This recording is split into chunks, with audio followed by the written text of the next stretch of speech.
Good morning. Tanong lang. HDD ko, Lods, sumobra yata kabobomba nung New Year, Lods. Ibinirit ko yung gas niya tapos, Lods, biglang namatay makina niya nung nag-start ko ulit. Bakit antigas ng kick? Hindi ko na siya ma-start. Ano kaya nasira ng makina, Lods?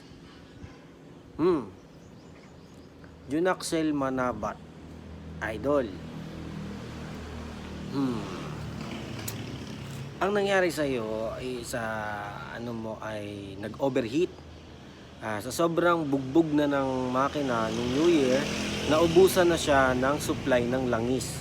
Kaya ang nangyari, nagbakal sa bakal na yung iyong piston ring at saka yung block. Kaya nag-init siya. Ganon ang nangyayari pagka hindi ka nag-mix.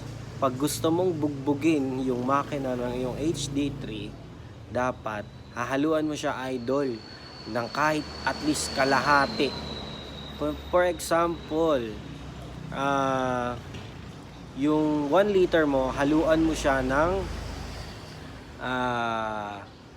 1/4 ng yung bote na bilog. Alam mo yung bilog na bote, yung power burn na maliit.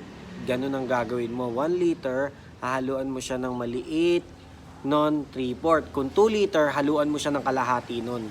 Yung maliit na bottle ng Habulin or 2T power burn. So, nangyari dyan, kaya siya naging matigas padyakan, ay nag-overheat siya.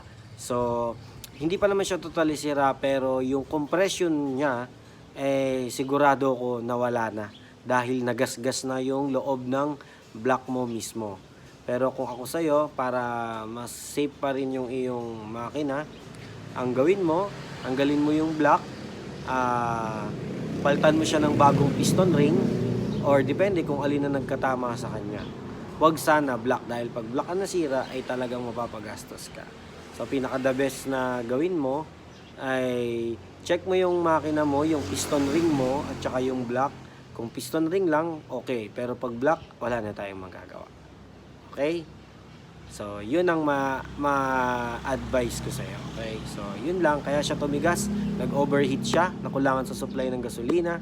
At, hindi pala gasolina. Nakulangan sa supply ng langis. So, next time, pagka mag-aano ka ulit, gusto mong bugbugin, haluan mo siya sa tangke. Okay? O kaya, baka hindi gumagana yung pump ng langis mo, kaya nagkagano. So, yun. So, more power and God bless. It's your boy, Kelo Vlogs.